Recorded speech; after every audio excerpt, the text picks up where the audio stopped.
Manter uma alimentação saudável com pouca gordura, pouco açúcar e menos calorias não é fácil. Mesmo com orientação de algum especialista, surgem muitas dúvidas aqui no supermercado na hora de escolher determinados alimentos. Por isso, nós convidamos uma nutricionista para nos dar várias dicas, principalmente na hora de optar por aqueles produtos diet light. Dani, o que a gente tem que observar na hora de escolher esses produtos? É importante observar os nutrientes, né, o que tem nele, os ingredientes. Então, se você vai escolher um alimento integral, um alimento light, é importante não só observar as calorias, né, mas tem a questão da gordura, como você mesma falou, das fibras, então tem que prestar atenção. Então, por exemplo, a gente foi escolher um pão, a gente quer optar por integral light. Como que escolhe, o que tem que estar observando? Nós temos, por exemplo, esse pão que diz que tem 7 grãos e é light. E nós vamos ver aqui nos ingredientes, primeiro, que tipo de farinha que ele é feito. Se é uma farinha de trigo integral ou não. Os ingredientes nos informam que é uma farinha de trigo fortificada com ferro e ácido fólico, porém não é integral. Isso é importante a gente observar na hora da compra do pão. Ou seja, está escrito integral, mas não é feito com a farinha de trigo integral. Isso, embora tenha fibra, né? É importante que tenha fibra, mas a gente tem que estar ciente de que não é feito com farinha integral. Agora, se nós observarmos a quantidade de fibra que esse pão possui, é uma quantidade boa. Nós temos aqui 5,2 gramas de fibra alimentar, a média 3, então seria uma quantidade ideal. Se a gente for comparar com o pão comum, que não é, tem mais ou menos 1. 1 e às vezes 0, né? Nada de fibra. E você falou que uma outra fator importante olhar é o teor de gordura. Isso é muito importante. Quando a gente fala de produto industrializado, nós precisamos observar o tipo de gordura que está sendo colocada nesse alimento que nós estamos ingerindo. Então, nós não temos só que olhar a gordura total do alimento, que é importante, mas também se tem gordura vegetal, que é uma gordura hidrogenada, uma gordura que faz mal à saúde, né? Não tem benefícios. Isso é importante observar também. Então, como são muitos produtos que deixam a gente na dúvida, a gente vai dar uma circulada para dar várias dicas para vocês. Bom, Dani?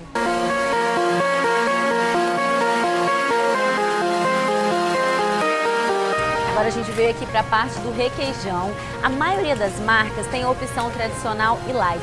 Dani, sempre a opção light é a melhor opção? Depende. Às vezes o alimento tem menos calorias, mas nós precisamos observar também se ele tem menor quantidade de gordura total, se ele tem menos sódio. Então é importante também saber aonde que esse alimento está sendo, em que momento esse alimento está sendo reduzido em nutriente, não só em caloria. No caso aqui do requeijão, a Dani falou assim que eles têm muita gordura, a maioria deles, mesmo quando a gente foi fazer uma comparação aqui, o que a gente poderia estar substituindo, por exemplo, no lugar do requeijão? Então, nós temos outras opções no mercado, como um creme de ricota light, que chega a ter 2,7 gramas de gordura, né, total, que seria interessante para quem precisa controlar as taxas de colesterol, triglicerídeo, manter peso, perda de peso. Nós temos também a opção da pasta de soja, que é muito interessante também, né, que seria interessante para fazer as substituições, e também geleias, né, sem açúcar, também dá para substituir. E circulando por aqui, a gente viu que o pessoal tem mesmo muitas dúvidas. Eu gostaria de saber a diferença entre produtos light e diet. Os alimentos light, eles possuem uma redução de algum tipo de nutriente, não necessariamente açúcar, né? Pode ter menos sódio, menos gordura. E os alimentos diet, eles são direcionados para aquelas pessoas que não podem consumir doce, não podem consumir açúcar. Então nós utilizamos alimentos diet porque eles são 0 açúcar. Eu só consumo produto diet. Inclusive eu queria saber qual o efeito desses produtos no organismo das pessoas. Os alimentos diet, eles são, como eu falei, são direcionados para os diabéticos, em especial, ou por aquelas pessoas que estão com uma alteração da glicose. Mas é importante lembrar que o fato de não terem açúcar não significa que esses alimentos são saudáveis. Então eles podem ter uma maior quantidade de sódio, uma maior quantidade de gordura, e isso pode acabar sendo prejudicial à saúde. Então é importante observar isso, não usar alimento diet para emagrecer, por exemplo, né? E achar que este alimento vai trazer resultado.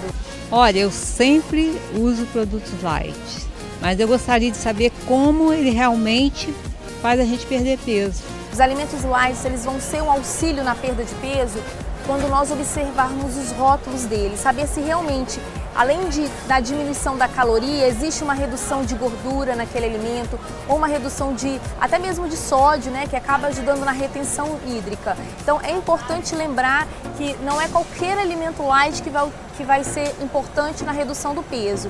Tem que saber que alimento é esse, se ele é muito industrializado, se ele possui gordura vegetal.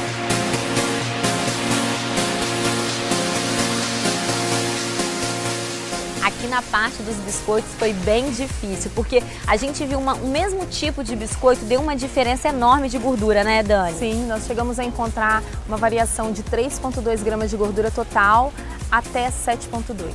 Então, na hora de escolher o biscoito, é importantíssimo ir lá e olhar a média de gordura. Qual que seria, assim, a ideal? Ideal que em 100 gramas de alimentos a gente tivesse até 3 gramas de gordura total, para que não houvesse nenhum prejuízo à saúde. Ou seja, o que a gente encontrou de 7 já estava assim, bem acima. Sim, observar também porque nós encontramos biscoitos com 4 gramas, 5 gramas de gordura total. Às vezes a gente acha que está substituindo o pão por um biscoito saudável e esse biscoito não é tão saudável assim. Um outro nutriente que ela comentou comigo foi o sódio, que também é importante a gente olhar. É muito importante, principalmente nos alimentos industrializados, né? Aqui nos temperos industrializados a gente viu que realmente a quantidade de sódio em cada tabletezinho é muito alto. Dani, como que foi a comparação que você fez aí? Nós pegamos os temperos industrializados tradicionais e comparamos com os lights para ver se tinha diferença. A gente percebeu que não houve essa diferenciação. Pouquíssimo. Pouquíssimo, coisa de 100 miligramas. Mas a gente percebe que se a pessoa coloca um tablete de qualquer tempero industrializado, ela vai estar consumindo em média 2.000 miligramas de sódio naquela refeição ou naquela preparação que ela está fazendo, tá? E qual que é a quantidade que a gente tem que consumir num dia? 2.000 miligramas. Então, se a pessoa come um tablete desse, teoricamente ela não poderia estar consumindo mais nada com sódio naquele dia. E para a gente evitar esse consumo, no caso, a gente deveria fazer o quê? Optar pelos temperos mais naturais, fugir um pouquinho desses temperos industrializados? É muito importante não utilizar esses temperos industrializados na alimentação e preferir manjericão, alecrim, açafrão, né, que seriam os temperos mesmo tradicionais, naturais e que até ajudam a prevenir algumas doenças. Tá aí mais uma dica então.